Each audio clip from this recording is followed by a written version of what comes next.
以养宠物来比喻的话，工程师租客它不像狗也不像猫的宠物狗跟猫怎样，你都要花时间精力去照顾，对不对？工程师租客比较像什么？比较像养乌龟啊，而且都没事，然后也不会吵也不会闹，稳定缴租金，有事自己忍耐，东西坏了自己修理啊，没事就一直跟你租下去，真的是超棒的那个租客族群。所以我奉劝你各位啊，下次遇到工程师租客，可以多关心他一点关心的做法不是说你去干扰他的生活，他就怕打扰，你就不要在那边一直问而是反正都加赖嘛，你就可以跟租客问说，有没有哪里需要调整？你看他会不会讲？工程师几乎都不讲不讲就没事啊，对不对？那你也卖一个关心给他那你就是好房东那工程师族群知道你是好房东是很 OK 的台积电的员工买房不用头期款。先说结论现在有些建案蛮夸张的，他为了要好卖，他帮台积电工程师垫头期款，真的我直接写但台积电工程师怎样怎样，而且是无息的，你只要在3年之内分期还他就好。但是这种房子我个人没有很推了，我影片会解释原因。嗨，我是买房阿元，订阅买房阿元，我先祝你老了有房也有钱。我们在上一支影片聊了继承者会影响房市吗？如果你还没看的话，可以看一下。那今天我想跟你讨论的是台积电员工买房免头期款这张图是一个观众传给我的，我看完之后我就觉得说，这个蛮扯的，我都想去应征台积电了来，你看。照顾一下 Podcast 的听众，把它念一念这是2024年9月30号推出的建案近期推出台积电工程师优惠专案，可享8成银贷，2成由公司提供3年无息分期付款，只需自备过户登记费用即可。我靠，那个银贷讲的就是银行贷款然后就这个你自己看，2成由公司就是头期款由公司提供对，如果你是台积电的员工，买房首购贷款8成是银行出的，然后你的自备2成是建商出的，你只要付过户的钱就好，真的是很夸张是哪个建案我就不讲了，反正有兴趣你自己去 Google， 那个很容易 Google 到关键字你就找台积电工程师优惠专案然后我还有找到头期款可以分5年无息分期的建案交屋后才开始缴款。所以你要知道，我不太考虑这种建案就像刚才我分享的那个建案，它其实不是预售，是已经盖好的成屋呢，然后一直卖不掉嘛，然后才会搞这一招。如果说是单纯的预售，然后给台积电员工特殊方案的建案，其实不少至少高雄是这样，因为台积电来高雄嘛，那建商的脑袋马上就转过来了。你看这张图他写什么？他写高雄轻松富预售案然后整理了好几个案子，轻松富那案名分别有梦学院超有名那一堆网红网美都去带这个梦学院然后桥科水岸花园桥头的然后薰衣巢那个鸟巢的巢，薰衣巢在冈山，然后雄冈信义美术馆鼓山。这个雄冈信义美术馆我会员影片有拍到就凹子底3大开发案重大建设的会员影片就是周子瑜周子瑜他们高雄的家，然后还有泰家拓增男子反正就是各种优付啦。那像梦学院的话，自备 6%， 交屋弹性延后付款 14%。桥科水岸花园只要你是台积电工程师，2成自备向建商无息分期付款。那薰衣巢在冈山那个，只要你是华邦电工程师，2成自备向建商无息分期付款。那像雄冈信义美术馆，这豪宅案，它坪数是118到235，低楼层户别，台积电工程师2成自备向建商无息分期付款。我靠，台积电住豪宅然后泰家拓增男子案自备98万，其余自备交屋后弹性付款，反正就这样预售真的很好买，非常好买才会变成说大家手上我很多观众这样，就很多那个就预售给他买要2户3户，然后9月19号第7波信用管制打下来，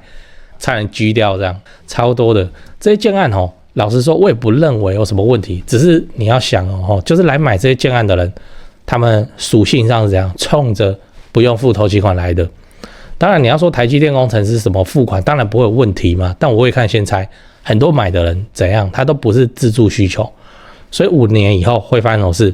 也不用5年啦，我看他们交屋他们就要卖了哦。如果你到时候哦，不管是交屋就卖，还是5年期满以后再卖，势必会发生一堆户别开出来跟你一起卖哦，多杀多。最后你要知道，房子会涨是因为在地需求。虽然现在买预售屋哦，买了会涨，已经变成一种建商的标准售后服务，但是你要想哦，政府现在怎样正在打炒房，我们的央行总裁杨金龙杨先生都特别宣示了，所以未来这些预售屋是不是能够继续狂涨，我觉得有难度哦。就是因为建商还是会涨啊，因为不然你不涨的话，一堆人会这样故意违约哦，违约就不去交屋就对了哦。那违约哦，法规规定最多收到房价的15%，可是你在缴就缴不到15%，所以就会放着给它烂这样哦。那你看这张图，卖方得没收依房地产总价款%X 哦，它是写个空格哦，然后不得低于15%之违约金哦，最高不超过15%的意思。所以就如果今天这个预售屋最后交屋的时候价格不如预期，绝对是一票人这样故意违约，然后建商通常都没有办法收足15%啦哦，因为到时候上新闻啊或怎样。所以我未看先猜，建案哦还是会涨，预售建还是会涨，但是那个涨的力道会变慢，会变弱哦。谁要当那个枪打出林鸟哦？谁现在在打炒房的风气之下，然后还在那边狂涨给大家看，那不是一定会被处理的嘛？所以我们就是回归基本盘哦，就是不要因为这些建商的优惠方案哦看起来超厉害就给它定下去，你还是要去了解附近的那个基本盘哦。我所认为的基本盘就是重大建设，而且是会带来人口的重大建设哦。会不会有外部的人口往这里迁移之类的？因为房子会涨哦，一直以来就不是因为建商很会炒房那边涨，而是就真的有居住的需求哦，就是因为房子不够住，房价才有机会变高。讲完了哦，那我们整理一下，我们今天讲台积电员工免头期款买房哦。那我先跟你分享了一个网友传给我的图片。那现在除了预售屋会搞给台积电工程师优惠方案以外，有一些新成屋也在搞这个方案，我自己比较不会去考虑这类的房子，因为它风险比较大。会买的人应该都是抱着投资的心态去的，这没有不好啦。那只是说你打算持有5年或交屋你就要卖，就会遇到抛售潮。那我们自产应该还是回到基本面，不要因为就没什么基本面，然后建商就给超级优惠你就买了哦。你还是要考虑说当地未来的购房需求会不会增加。会不会有源源不绝的外来人口迁入？比方说这边有重要建设提供一个什么很厉害的工作机会很多的工作机会，这个才是房价会涨的本质啦。房子还是要有人去住的哦。对哦，这几件事情先讲，不然怕忘记。就现在不是房地产吹冷风嘛？这已经是事实了。那我自己的观察是这样跟你分享一下。先说台北台北市、新北市。那台北目前依然持续在成交那成交的行情没有特别的高，也没有特别的低，就行情这样。只是说现在的买方分布已经变成说 50% 是自住换屋那 50% 是财富传承，投资客几乎都离开台北了。那我想这个也不赖嘛，就没有投资客在那边恶性炒作那前面讲到那个 50% 自住换屋，自住换屋很重要的考量就是小朋友的学区所以蛋黄依然非常坚挺那 50% 的财富传承那财富传承讲的就是就天龙人嘛有钱的天龙人。那通常都是怎样？长辈就是看生几个小孩，然后每个小孩一人帮他们买一间这样要给小孩的这种属性。所以他那个也没有要投资，也没有要炒作啦，就是保值就好财富传承那你有钱，你要放在全台湾最顶尖的房地产市场来自住换屋或是财富传承都可以只是说现在成交在4500万以上已经是目前的常态我居然还有观众去买超过1亿的大安区房子，然后他们说我台北前辈的团队服务是非常的顶级啊，他们的家族很满意这样。对，所以你要看那些财富传承用的房子或者好学区的房子哦，你就加我前辈的 LINE 小老鼠拜台北，小老鼠买台北这样，加了你就看到他的大头贴，那个是助理在顾的，那他们会不定期的 po 这些房子给你参考。OK 啊，那讲完台北讲高雄啊，高雄的情况是也一样市场降温那之前的乱买乱出价族群就不见了，我认为这样很好。因为这样子我们就可以专心瞄准重大建设，就比较不会有那外行乱出高价的乱，你知道？那自从我拍了会员影片我会员影片不是都会拍重大建设嘛？那陆陆续续我拍了高雄的重大建设有，楠梓台积电到凹子底3大开发案、富邦凹子底 BOT 案，到71期4地重划、新高雄火车站，到亚洲新湾区你们观众很奇怪我拍一个重大建设，你们就跟着买一个重大建设附近。高雄我是很有信心没想到说，这个观众好像比我还有信心买的比我还贵，买的比我还多，真是蛮夸张那看好高雄，你瞄准重大建设，就找我推荐的台湾房屋美术之星店700坪，高雄最大房仲店。那在高雄你要卖还是要买那你就给他们一条龙就好了，就跟我一样。我过去10几年都是他们处理的，这是真的那我付的中介费这样子加起来早就超过7位数。那你看我还是愿意推荐他们就是真的很没问题嘛很专业很 OK。他们的 LINE 是小老鼠 go go go go go 小老鼠5个 go 那他们有答应我说会 po 在这支 LINE 的房子是都会挑过就是专门给买房阿元的观众。那这些房子都怎样？都适合自产，也都在重大建设旁边。你可以加那个 LINE 来看看高雄没有台北那么贵那高雄的重大建设，我还做了一个高雄重大建设加美食地图的 Google Map Map 地图反正你点开那个地图就是我做的那个重大建设地图跟很多那个 YouTuber 不是来拍来吃高雄，对不对？那些他们吃的店我都把它点出来，这样都插在地图上，反正就是美食跟重大建设都摆在一起。你要来高雄玩还是你要看房子那你都可以参考这张地图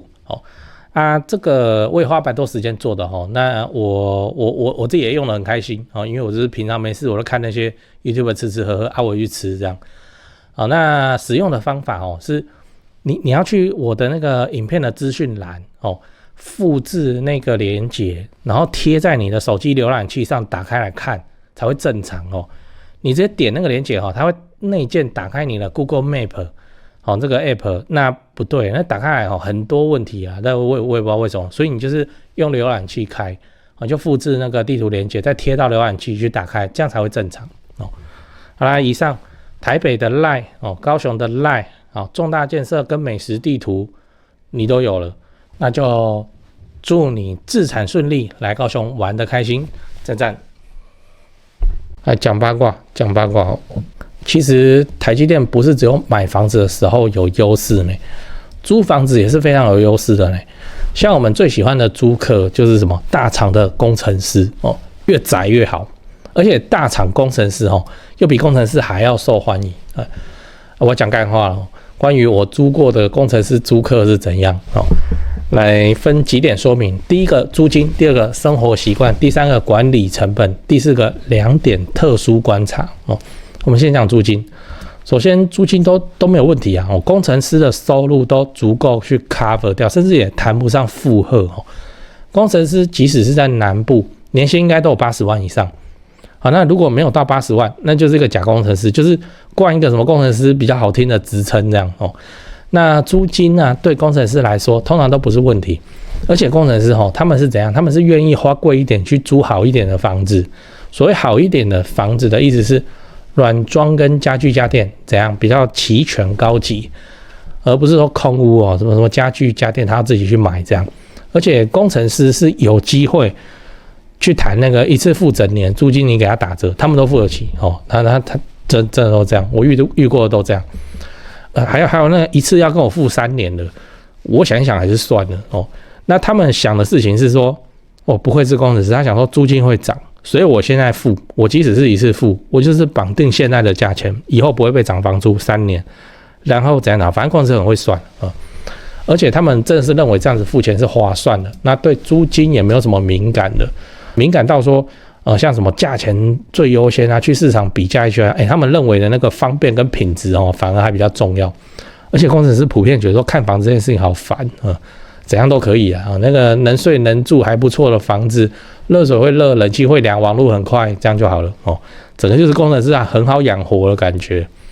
哦。那首先光是一个租金负担几乎没有压力。其实就是我们租屋市场里面的香鸡腿哦，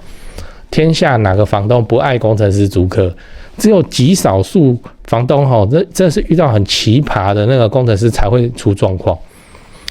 那再来说生活习惯哦，工程师族群的生活习惯，我个人感觉叫做没有习惯哦，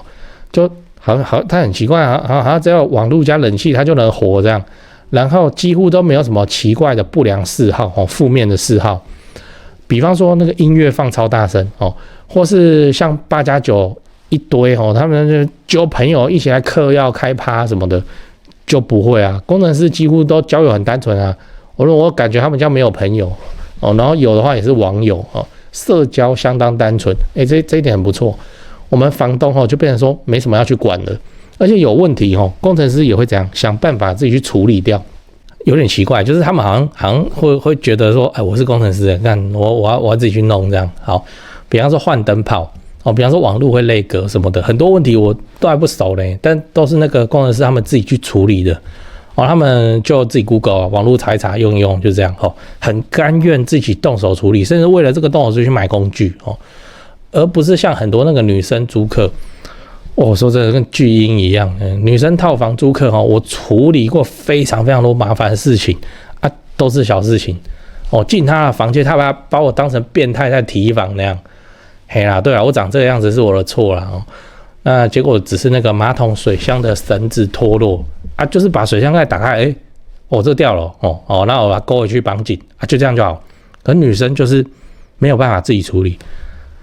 我这样讲不好，我这样讲要被骂一定有那个很自力更生、很独立的女人吗？我遇到住套房的女生租客就比较多这个情况，就都没办法自己处理那男生工程师租客遇到问题搞不定他来向房东求助，他就感觉他是很丢脸的事情，就觉得很没面子还是怎样他都是想尽办法自己处理。再加上工程师的交友跟生活都很单纯几乎就是公司跟租屋2点一线顶多加个健身房厨房几乎都没爱用也不会动不动就一堆人在那边玩得很晚或干嘛那吵到邻居这件事情不太会发生都嘛是那个邻居在那边吵工程师然后工程师怎样在忍耐我真的是很欣赏那个工程师租客因为接下来要说的第2点，管理成本管理成本超低超低。工程师是一个很优质的客群宅男为主基本上他们都觉得说房东你不要来烦我最好他很怕跟人讲话的感觉，所以他都尽量避免跟房东接触，不会有个什么小东西小状况就一直打扰房东。我同学有一间2房在租工程师那管理费我同学一直忘记缴，真的是忘记就在台北嘛，就一直忘。然后有点想到拜托我赶快去把他问，结果一问租客缴掉了，缴掉就算了，一次缴1整年的还没到一起缴一缴。工程师就是个很神奇的族群你缴掉也不讲也没有跟房东交涉说我帮你缴掉，所以这个租金接下来我会少付管理费，也没有，这没差。我也不知道他管理费他自己吞，他也觉得没差，这样就不要被打扰是最好的这种状态，非常莫名其妙当然不是每一个工程师都像我同学的租客那样，但工程师正是我们一致认为事情最少、管理成本最低的租客，是很棒的租客族群。如果是大厂的工程师，那要更好了。大厂工程师读书人他的道德观真的很高没缴房租对他来说就跟犯罪一样，我乱讲的意思是说工程师很守规矩。跟一堆做8大的租客欠缴房租他也觉得没差，不要不给差别非常的大，道德观上差别非常的大。讲我的2个特殊观察，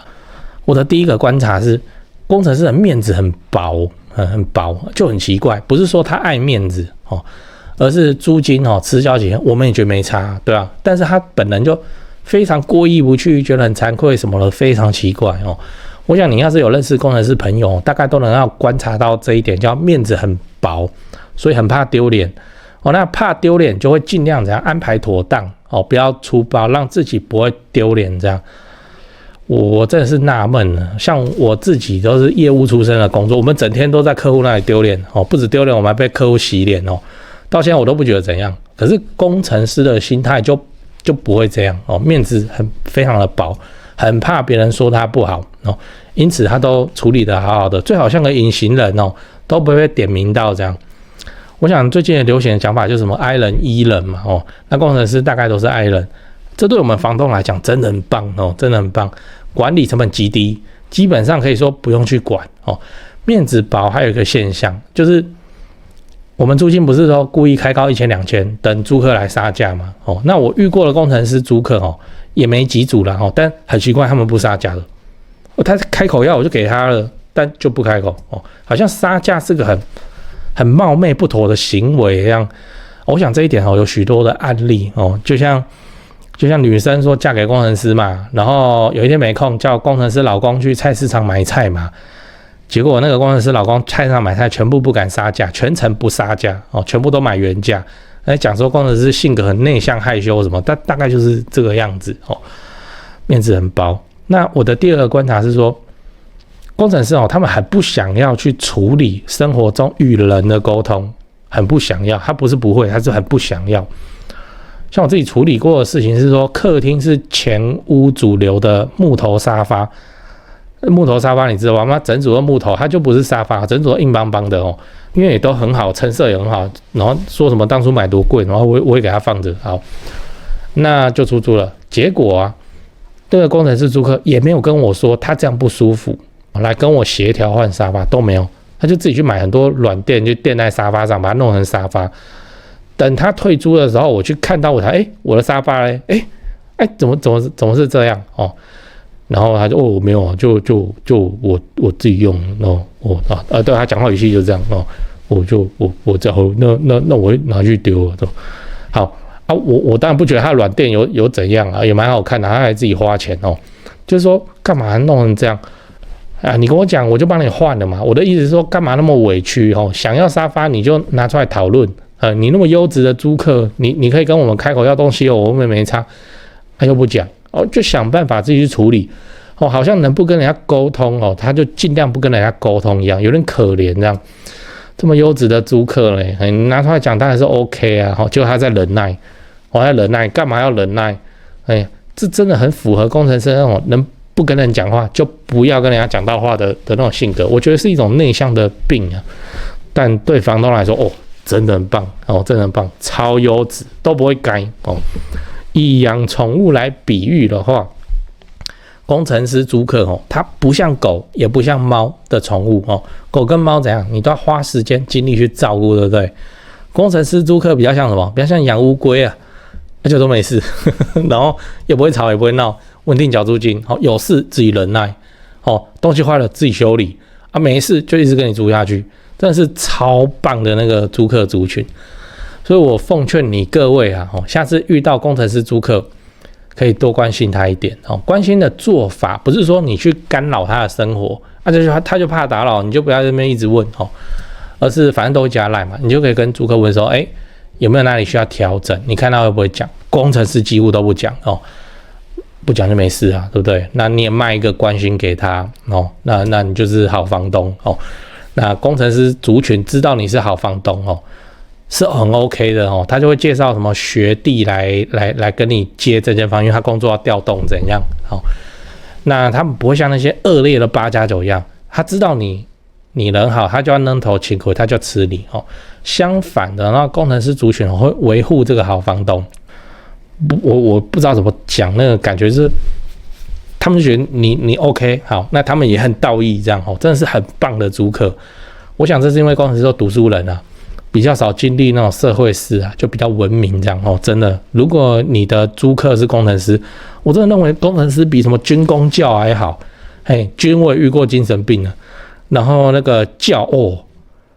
不知道，换我怕他跟他讲话，那当老师他们整天骂学生哦。那公务员的话还好，没有工程师那个收入高又稳定这样哦。如果你的租客是工程师客户，你可以加减关心一下哦，那看看他需要什么调整，比方说床垫不好哦，那想要换哦，或是冷气很大声想要改善，你就花钱帮他换哦。不然我看工程师这么优质的租客很奇怪，他们都不讲，他们都在忍耐，我真的感觉很奇怪哦。对工程师租客好这件事情是很值得的，因为他们这是非常棒的租客族群哦，跟你分享。